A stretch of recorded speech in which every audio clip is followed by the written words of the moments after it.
Hello, everybody. Welcome back to Everyday is Saturday. I'm Matt Stahl, along with my partner, Brad Gatto. Hello, Matt Stahl. Hello, Brad. Howdy. It's all yours today.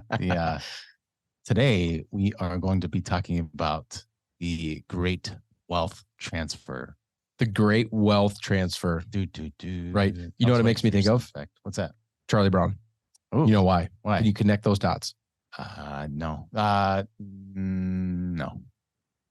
What is the name of the Charlie Brown movie for Halloween? I don't remember. The Great Pumpkin. Oh. Okay. Remember when Charlie Brown has to find the Great Pumpkin? You don't remember that? I'm not like a huge Charlie Brown fan. Well, neither am I. But come on. We're like the same age almost. We grew up with Charlie Brown, man. We are millennials, which we'll get to. Gosh. What is a great wealth transfer? We will get to that shortly. Before we do that, Brad, what have you been up to? A lot. Been a busy season. One of the most interesting things I can tell you is I spent a couple of days in New York last week. Yes. Not last week. Last week was Thanksgiving as we record this, but the week before that, I guess. So 2 weeks ago. And I recorded my book as an audiobook. That sounds awesome. And it was hard. Yes. I bet. So sounds so simple. Yeah, I actually just got the recording of it back. I just got what they think is the final clip or whatever, and I have to actually listen to myself read my book, which is also weird to see if I noticed anything. But yeah, man, it's been an interesting and fun process creating not every day is Saturday. That's the name of this podcast, but spending money and having fun. Your practical guide to a fearless retirement. You can find it on Amazon. There you go. It's been a labor of love getting it into an audiobook, but it's definitely because we work with families all over the country. Mm-hmm. I wanted an easier way to get that information into their hands other than just drop shipping them a book through snail mail. So I think it's a smart move because I listen to more books than I read these days. And I think you do the same. So. It is the more people I talk to, Matt, it is crazy how most people are really one or the other. Yeah. They're very, there's certain people that are like, I would never do audiobooks. And then other people are like, I don't ever read actual paper books anymore. It's all audiobooks. So I'm one of the weird kind of in between. I do both. The audiobook thing for me is like, and this is my biggest fear with the audiobook. A lot of it has to do with the reader. It does. You're on the spot, man. I know. I'm not saying I would listen to myself. That's not my point. Because I don't know yet. But how many hours a day were you reading? It took 2 full days in studio. So 8 hours, 2 days. Yeah, that's a lot. It's a lot of sitting in front of a microphone and reading. Huh. You don't realize how much you mumble until somebody points out every time you do it. I'm sure. No, you stumbled through that word. You got to go back and do that again. So anyway, how about you, man? What have you been up to? Well, holiday season kicked off. So it was great to see some family. We had a much more pleasant season than we did last year. Last year, we didn't actually get to celebrate Thanksgiving with anyone because we were dealing with some sickness with our youngest. So this year was awesome. There you go. Great. And that's about it. I have a project I've been working on. I just hosted a retreat somewhat recently, and that went incredibly well. And awesome.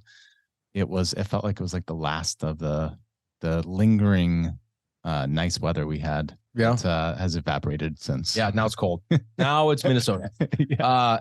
When you think about Thanksgiving, when you visualize your plate in front of you, what is your favorite Thanksgiving food? What are you most excited to eat on that plate? This is going to sound incredibly boring. Turkey. You're just a straight turkey guy. Yeah. Gravy, no gravy. This year I did gravy.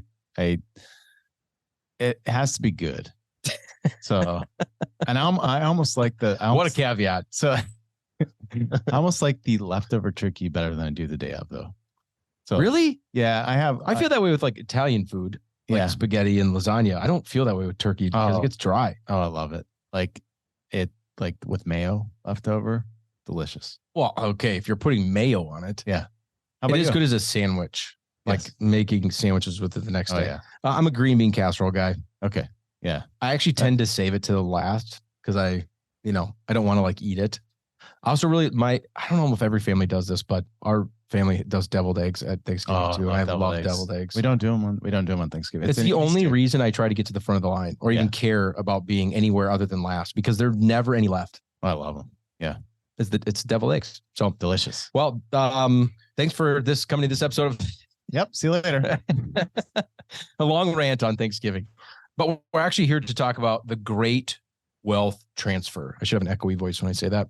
Transfer. So Matt, as we get into this, we should probably define what it is. So what in the world are we talking about? What is the great wealth transfer? Yeah. So great wealth transfer, think about these different generations. And specifically what we're going to be zeroing in on is the baby boomer generation. So that is see, if you're recording an audiobook, you'd have to go do that all over again. I said boomer. The baby boomers born between the years 1946 to 1964. The generation prior to them is the silent generation. Then we have Generation X and millennials. And we were just talking earlier today. Brad and I are technically millennials, which is kind of bonkers. But there's a lot of tags you can give people. And I don't know why that one of all the tags you could give me, it seems most offensive. It does. I mean, I feel like they get a bad rap. Yeah. Millennials definitely get a bad rap, especially with like the boomers.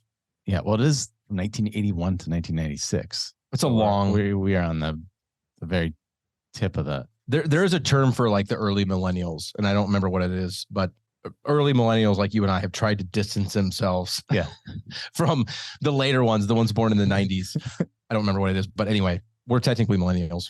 So what we're looking at is the baby boomers specifically between those years in 1946 and 1964. Half of the wealth in the United States of America is in the hands of baby boomers. Which is crazy because the silent generation, although they're, getting quite old at this point. And so it is a shrinking population because of age. That generation, Generation X, millennials, are all adults at this point. Even the youngest millennials are 27, 28, 28. Yeah, crazy. Even though there's technically 4 generations still alive today that are adults and in the working phases of their career, half of all of the wealth is with that one generation. What's that number? $78.29 trillion. Don't forget the 0.29 because that's 290 billion.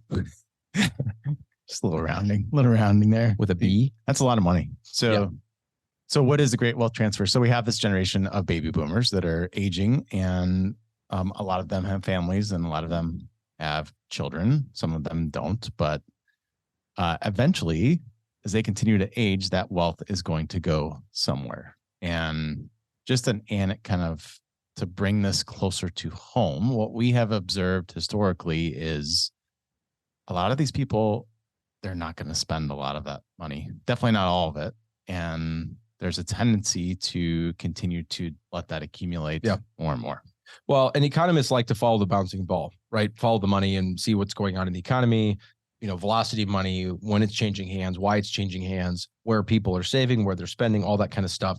There's a lot you can tell from kind of following that bouncing ball around. And so as the boomers were born, the economists have been following them around because they, at that time, they were the largest generation ever in our country. And one of the phrases I've heard in the past is that the baby boomers were like a basketball going through a garden hose. Mm-hmm. And they've created Fortune 500 companies and wealth along the way as they went from, children all the way through now getting into retirement age.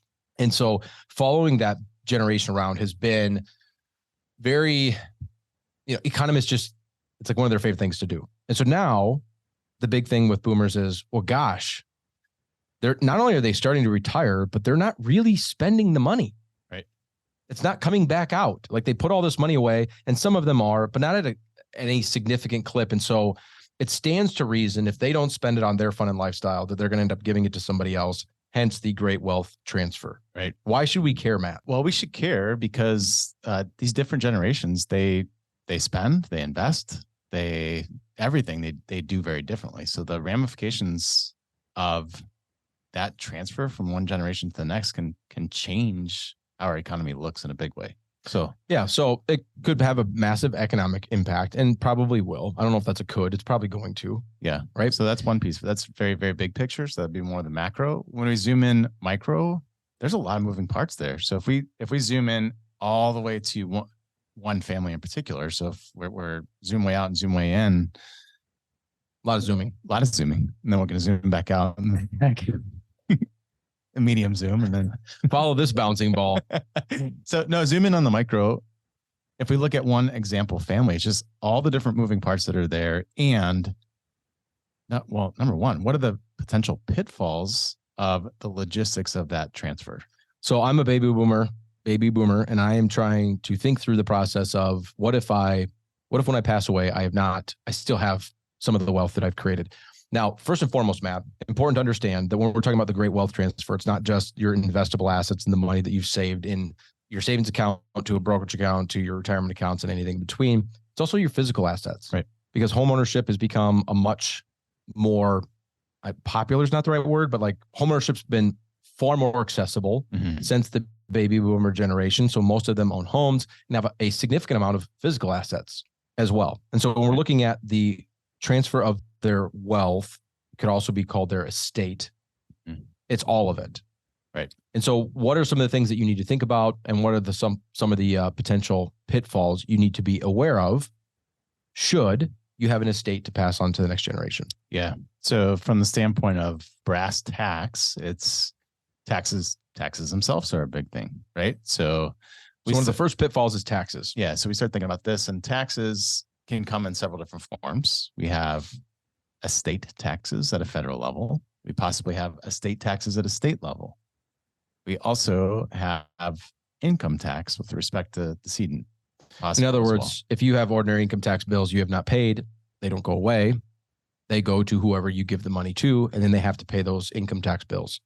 Yes. So not understanding how all that works, number one, could be a really, really big issue. And so bottom line is you need to have a tax plan, not just for possible death taxes. And this idea of when I die, the IRS or the state is going to step in and add an additional tax to the passing of my estate, which is possible. You have to have a pretty significant net worth federally. And then depending on the state that you live in, you may or may not even have one.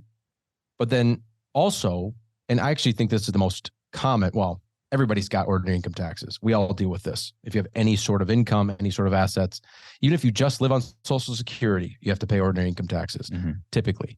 So with that being said, understanding what is sitting there inside of your estate that you still owe ordinary income taxes on and how that's going to affect that wealth transfer. So a lot to think about when it relates to taxes. What is a second pitfall?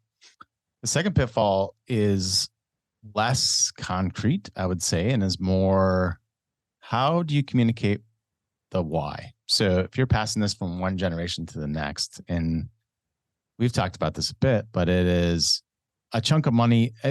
A lot of times I feel like people assume that money is going to solve problems and only good can come from that. Yep. And the opposite can also be true. And if a person is not ready for that money, then really, really bad things can happen. And so a big piece of this is the behavioral finance aspect of this whole transfer. So if I were to summarize what you just said and try to bring it down to a point, it's having conversations not only about what you have and who's going to get that, but the why of why am I going to give whatever it is that I have, a physical asset like my house or land or whatever, or even certain pieces of jewelry. Like, I've got 2 daughters and I'm trying to split up all my fine jewelry between the daughters. Why did I give this ring to this one and this ring to this other one?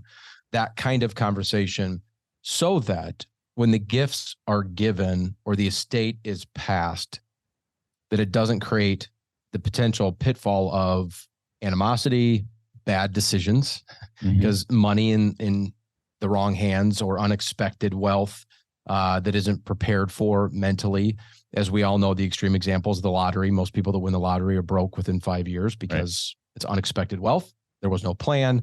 And obviously money can do a lot of good, but we all know it can also do a lot of bad. So thinking through the why aspect of your wealth and what you want to have happen, and then taking that information, that knowledge that you have, those wishes that you have, and also passing that on to the next generation, not just the actual asset itself. Right. So the communication part. Pass your wishes along with your assets. Yes. And I would actually argue that the easy part is the numbers part. Yeah. It's the will, it's the trust. The difficult part is actually the communication piece. Yeah. All right, we made this decision because of this is what we actually want to pass on. Yep. Is this value or that, as opposed to this piece of jewelry is going to so-and-so, this is going to so-and-so. So I would say that that's a great segue into the third big pitfall that we're going to talk about here is that the blocking and tackling, the actual creation of legal documents so that your wishes are held. Yeah. Is that the right word? Your wishes are upheld? Upheld? I'll we'll go with upheld. That sounds better. Yeah, I like this is the powers of attorney, the healthcare directives, which of course are documents for while you're alive, and that your wishes of how you should be taken care of or you want to be taken care of, whether that's, health related through a healthcare directive, or that's just something more general through something like power of attorney, just making sure that your affairs and that your wishes for your care and where you want care and how you want healthcare are fulfilled. These documents allow you to do that. And then, of course, the obvious things of a will or possibly even a trust, so that after you pass away, the legalese of how your estate is going to get from you to anybody else and who it's supposed to go to and when it's supposed to go to are fulfilled either through probate and the state in which you live or done through the trust that you leave behind. And we actually, I want to share a couple statistics. We know that this has not been covered by everybody because, Brad, do you remember the percentage of Americans that have a will? I do. Because I think I'm the one that found it. It's 32%. 32. So only 32% of Americans have a will. And another really, really interesting statistic that Brad also dug up was 52% of people don't know where their parents store their estate planning documents. So even if they have an estate planning document put in place, there hasn't been communication about what that is or where it is. Yeah. And just to kind of summarize these pitfalls, right? Because the first pitfall that we talked about was taxes. Mm-hmm. The second pitfall we talked about was passing the why along with the how. And then this third one is this idea of just not having the how at all, not having wills or trusts or whatever it may be. I just was talking to a family the other day. I was doing an estate planning workshop, and I had a couple come up to me afterwards, and it was like this quintessential situation where family has farmland, and the parents that are now passed away that acquired the farmland, of course, were emotionally attached to it and worked their butt off for it. And so because all their blood, sweat, and tears was in that farmland, they didn't want to see the family ever get rid of it. So they passed it on, but it went to 4 different kids. What do you suppose the odds are that those 4 kids agree with how that farmland should be handled? Very low. Very low. And the other issue is the emotion of, hey, dad said we should keep the land. And so even if financially that doesn't make sense for the family or whatever it may be, then there's this emotional attachment of dad said we should do this. And so it just can get really, really messy if everybody's not clear on what is there and how it's going to get to who it's going to get to, but the why of why you set it up that way. So getting it all right, all 3 aspects right, and avoiding those pitfalls really makes sense, because we got to disinherit the IRS as much as possible. Nobody wants, if you've got 4 kids, nobody wants the 5th kid, the IRS, to get more money than the other 4. That's right. Right. All right. So that being said, what is, like, practically, Matt? Yep. What is something that anybody who's listening to this podcast could do today or should do today to improve the likelihood or chances that this estate that they have, that they've worked so hard for, actually ends up in the hands of the people they want it to end up in, and that it becomes a positive experience for them in their life and not a negative? Yeah. So I'd say step number 1 is reach out to your advisor. If you have a fiat advisor, you have already why an advisor, Matt, not an attorney? Because when I think of estate planning, I think of an attorney.